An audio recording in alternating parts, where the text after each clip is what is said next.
네, 여러분 안녕하십니까? 저는 문화디자인 자리의 최혜자입니다.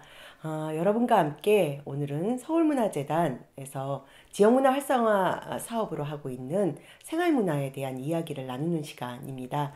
저는 생활문화 정책과 지역문화 자원 읽기라고 하는 제목으로 여러분과 함께 이야기를 나눠보도록 하겠습니다. 예, 여러분들은 생활문화에 대해서 이미 익숙하게 잘 알고 계시고요. 그 다음에 생활문화와 함께 또 여러 가지 활동도 많이 하셨을 거라고 생각이 듭니다. 또는 생활문화에 대해서 관심을 가지고 어떻게 나의 일상 속에서 재미있는 활동들을 할 수 있을까라고 하는 고민을 하실 수도 있을 거라고 생각이 듭니다. 오늘 저와 함께 이 모든 얘기를 다 하는 것은 아니고요. 저와 함께 같이 이야기 나눌 얘기들은 생활문화 정책에서 생활문화가 잘하는 서식지는 어디일까? 라고 하는 주제를 가지고 이야기하고요. 두 번째는 생활문화는 기억을 담고 있다 라고 하는 제목으로 또 이야기를 나눠보도록 하겠습니다. 세 번째는 일상과 생동하는 지역 자원은 무엇일까 라고 하는 제목으로 이야기를 나누고요. 네 번째는 기억 자원과 공간 자원이 말을 거는 생활문화라고 하는 이야기로 이야기를 좀 마무리하도록 하겠습니다. 제가 말은 이야기를 나눠보겠다라고 했지만 사실은 제가 혼자 얘기하는 거니까 여러분들이 중간중간 지루할까봐 이 모든 얘기를 20분씩 끊어서 진행하도록 하겠습니다. 여러분들이 중간중간 조금 지루하시면 잠깐 스톱했다가 다시 이야기를 계속 이어가도 괜찮을 거라고 생각이 듭니다. 자, 그러면 첫 번째 주제. 생활문화 정책에서 생활문화가 잘하는 서식지는 어디일까, 어딘가 라고 하는 제목으로 이야기를 해보도록 하겠습니다. 생활문화 여러분들도 이미 잘 알고 있죠. 그렇지만 모든 개념들은 우리가 외우기 어려워요. 그냥 책을 보고 찾아볼 수도 있고 그 다음에 우리가 인터넷 검색을 통해서 찾아볼 수 있는데 생활문화가 무엇인가 라고 찾아보면요, 대부분은 지역의 주민이 문화적 욕구를 충족하기 위해서 자발적이거나 일상적으로 참여해서 행하는 유형, 무형의 문화적 활동이라고 얘기하고 있습니다. 이렇게 개념을 정리해 놨으니 이걸 어떻게 외울 수가 있습니까? 저는 그래도 자주 얘기하는 편이라서 외우긴 하지만 굳이 외울 필요는 없죠. 그냥 우리가 일상 속에서 자발적이고 일상적이고 그냥 항상 습관처럼 하는 그런 문화활동들, 그런 관계들, 이런 것들을 생활문화라고 이해하면 될 거라고 생각이 듭니다. 그렇다고 한다면 사람이 살고 있는 한 일상 속에서 우리는 어떤 형식이든지 간에 자기를 표현하고 또 사람들과 이야기를 나누고 관계를 맺고 또 삐지기도 하고 또 화해하기도 하고 수많은 행위들을 합니다. 그렇기 때문에 당연히 그 가운데 있는 문화가 있기 마련이죠. 일상 속에서 사람이 살고 있는 한, 우리 삶이 지속되는 한 문화가 있기 마련입니다. 그래서 생활문화는 언제나 있을 수밖에 없고 문화 없이 사람이 존재한다? 아니죠. 존재할 수가 없는 거죠. 그런데 생활문화, 어차피 존재하고 있는 그 생활문화를 굳이 생활문화 정책 속에서 만든다고 합니다. 예. 왜 생활문화 정책 속에서 만들까요? 그거는 생각보다 우리가 살아가는 우리의 일상 속에서, 우리의 삶 속에서 우리가 사람들하고 정을 나누기도 하고 자기를 표현하기도 하고 관계를 맺기도 하고 그런 가운데에서 내가 안전하다라고 하는 안정감, 그다음에 내가 관계 속에서 효용성이 있다라고 하는 효용감, 그다음에 내가 지치고 또 짜증이 나고 이럴 때 사람들하고 격려받으면서 회복되는 거, 이런 등등이 우리가 너무 취약해져 있다라고 하는 것들을 발견했습니다. 그런 발견이 어느 날 발견된 게 아니라 사실은 우리 다 알고 있어요. 일하고 집에 와서 쉬고 다시 또 일하고 집에 와서 쉬고, 일하는 것 자체가 쉽지도 않고 일자리를 구하는 행위들, 또 일 속에서 자기에게 주어진 과업들을 수행해내는 가운데서 여러 가지 어려움들 속에서 우리는 늘 지치고 때로는 이번 생은 망했다 이런 생각도 들기도 하고 여러 가지 어려움이 있죠. 그런데 이 어려움들을 같이 나누고 또 고민하고 또 한편으로는 그런 부분에서 아니야 너 잘하고 있어 라고 얘기해 줄 수 있는 관계에도 참 드뭅니다. 가족 간의 그런 관계를 형성할 수 있지만 때때로는 가족이기 때문에 그런 얘기를 하기가 어려울 때도 굉장히 많죠. 그래서 우리는 다 알고 있습니다. 우리가 일상 속에서 그냥 만나는 관계, 때로는 내가 정말 어려울 때 전화 한 통 걸 사람이 없다라고 하는 걸 느낄 때도 있죠. 우리 사회 전반적으로 생활 문화가 너무나 많이 사라졌다. 너무 일중심 사회, 경쟁 중심 사회. 내가 이걸 해야지만 다른 사람을 밀쳐내야지만 내가 그 기회를 얻을 수 있다라고 하는 과열된 상태 속에서 우리가 서로를 보듬겨 안는 그런 생활 문화가 사라졌다라고 하는 것들을 우리도 알고 사회 전체도 알고 심지어 정책도 알게 되었습니다. 정책이 생활 문화가 너무 사라졌다라고 느끼는 순간 이건 사회적으로 어떤 문제를 발생하게 될까요? 예, 여러분들이 지금 화면에서 확인하고 있습니다. 첫 번째는요, 개인의 성장이 왜곡되고 있습니다. 사람은요, 절대로 혼자 살 수 있지 않아요. 잘 아시죠? 백설공주가 계모를 피해서 일곱 난장이네 집에 가서 살았잖아요. 난장이들이 일하러 나갈 때 백설공주한테 절대로 문 열어주지 말라고 그렇게 얘기했어요. 그런데 난장이가 일하러 간 사이에 백설공주는 문을 한 번도 아니고 두 번도 아니고 세 번이나 벌컥벌컥 열어줬어요. 첫 번째 문 열어줬다가 도끼 묻은 빗을 빗다가 쓰러졌고요. 두 번째 문을 열어줬다가 계모가 판 그 리본을 맸다가 숨이 막혀서 또 쓰러졌고요. 세 번째 그녀는 결국 왕자를 만나려고 일부러 그랬는지 모르겠지만 어쨌든 독사가를 먹고 쓰러졌습니다. 왜 백설공주가 세 번이나 그렇게 문을 열어주지 말라고 했는데 문을 벌컥벌컥 열어줬을까요? 백설공주가 문을 벌컥벌컥 열어준 이유는 너무 외로워서 아닐까요? 사람 냄새가 그리워서. 우리가 요즘은 해외여행을 못하지만 한 달이고 두 달이고 해외여행을 할 때는요, 너무 한국 음식이 그립기도 하고 한국 사람이 그립기도 해서 멀리서 한국 사람들이 얘기하는 소리가 들리진 않지만 숨소리도 한국말로 번역이 돼서 우리가 한국 사람을 인지할 때가 있잖아요. 외롭기 때문에. 사람은 결국은 사람 속에서 완성이 되고 사람 속에서 성장을 하고 사람과 함께 커나가는 그런 존재입니다. 생활 문화가 사라진다면 관계가 사라지는 거고 개인의 성장은 당연히 왜곡될 수밖에 없을 거라고 생각이 듭니다. 두 번째는 사회적 관계 맺는 방식이 위축될 수밖에 없죠. 사람들한테 오늘부터 우리 친구하자. 이래서 친구할 수 있는 사람이 있나요? 서로 사람들을 만나고 눈빛을 마주치고 그런 가운데서 서로 이야기를 나누고 약간의 취향을 확인하고 저 사람은 내 과야 라고 느껴졌을 때 차분차분하게 친구가 되어나가는 과정을 겪죠. 그런데 오늘날 현대인들은 친구 맺는 것들이 굉장히 서툴러요. 그래서 나하고 친구 안 해준다고 폭력을 휘둘리기도 하고 나하고 데이트를 받아주지 않았다고 폭력을 휘둘리기도 하는 그런 일도 발생합니다. 사회적 관계 맺는 방식이 위축이 됩니다. 생활 문화가 사라지면. 또 생활 문화가 사라지면요, 그게 활성화되어 있지 않으면요, 사회적 갈등, 혐오에 대한 안전망이 취약하죠. 내가 알고 있는 사람들, 주의 깊은 관찰자들이 나를 지켜보고 있을 때 나는 안정감을 느낄 수 있죠. 그런 관계들이 취약해지고 없어졌을 때는 나는 그냥 허허벌판에 서 있는 사람이죠. 우리가 밤에 골목길을 갈 때 여성 안전 귀갓길 이렇게 써 있는 길을 가끔씩 만나봅니다. 저는 그 길을 딱 보면은 이거 안전하지 않은 길이구나 라고 느껴집니다. 오죽하면 거기다 그걸 써놨겠어요.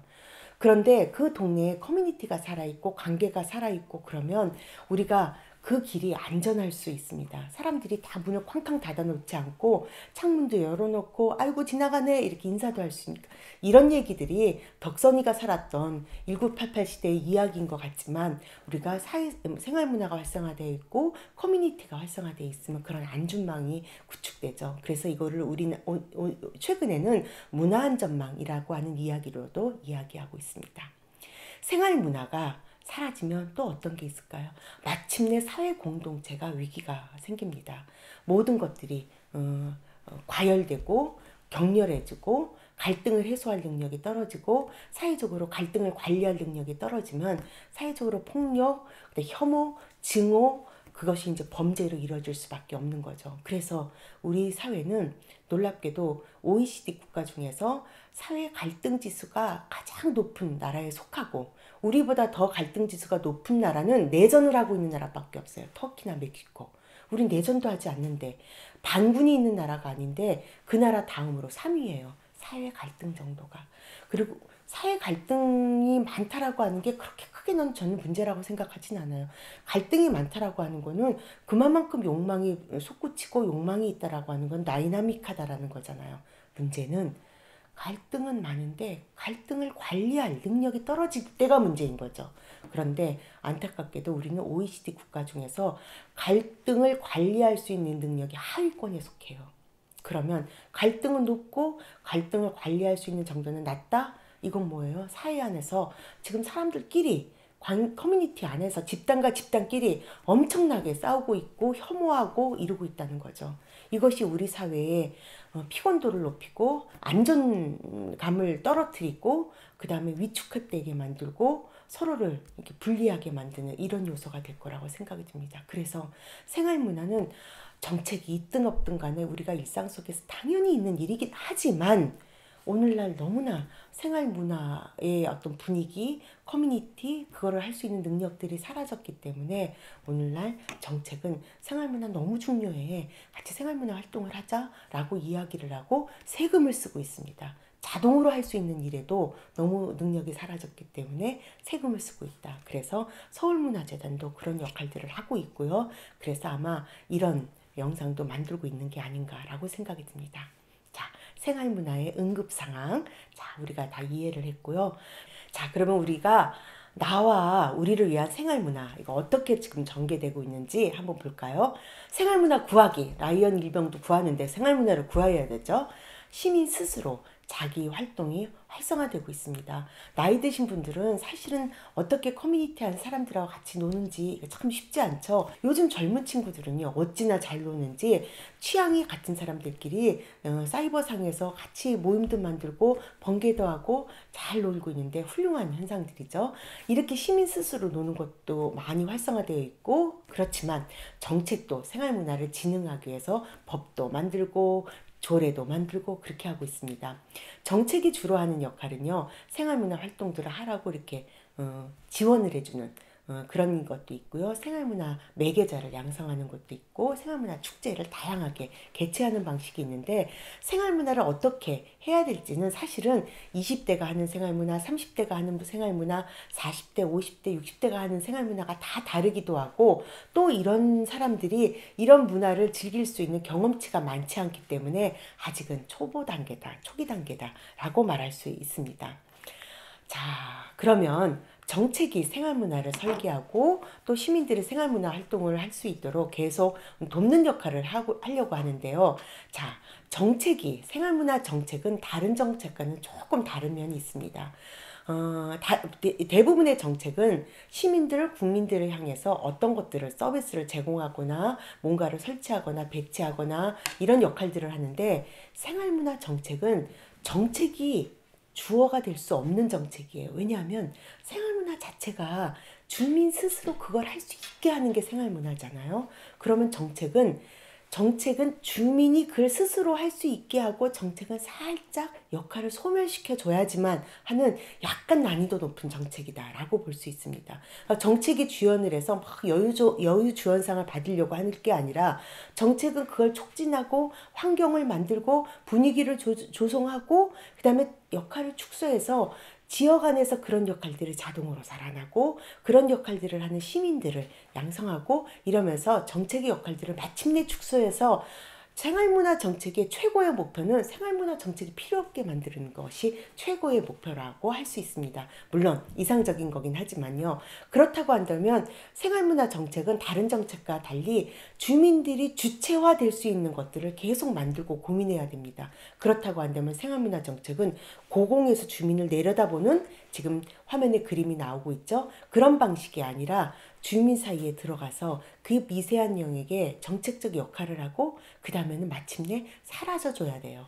이게 생활문화 정책의 굉장히 어려운 거고, 그렇기 때문에 생활문화 정책을 어떻게 할 것인가, 주민이 어떻게 주도적으로 할 것인가를 끊임없이 고민할 필요가 있고, 이러한 영상도 가급적 생활문화 매개자 활동을 하시는 분이나 문화기획자 중에서 생활 영역에서 활동하시는 분들, 아니면 시민분들도 이러한 영상을 통해서 어떻게 지역 안에서 주도적이고 주체적인 역할들을 만들어갈 것인가 라고 하는 고민들을 했으면 좋겠다 라고 하는 의미에서 만들고 있다라고 보여집니다.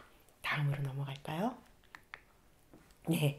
그렇다고 한다면 생활문화라고 하는 이야기를 했으니까 이제는 문화가 어떤 건지를 조금 설명할 필요가 있습니다. 제가 생활문화가 어디에 서식하는지를 설명하고 싶은 건데요. 생활문화가 어디에 있지? 라고 얘기하면 재미가 없으니까 생활문화의 서식지 라고 하는 얘기로 조금만 더 이어가 보도록 하겠습니다. 문화는 여러 가지 속성이 있습니다. 여러분들이 화면에 보시는 것처럼 자, 문화의 속성 옆에 폐쇄성이라는 글이 있죠. 문화가 폐쇄적이기도 하고요. 때로는 공공적이기도 하고 때로는 지속적이기도 하고 때로는 규정적이기도 하고 때로는 규범적이기도 하고 때로는 획일적이기도 합니다. 만약에 제가 여러분 중에 일부와 같이 한번 공동체를 했다고 해요. 우리가 한 달에 한 번씩 돈 회비 10,000원씩 내고 모여서 같이 먹고 조금 비싼 걸 먹었을 때는 회비를 조금 더 내고 먹고 난 다음에 영화 한 편을 보고 커피 한 잔 마시고 헤어지면서 수많은 수다를 하고 이런 모임이 있다고 해요.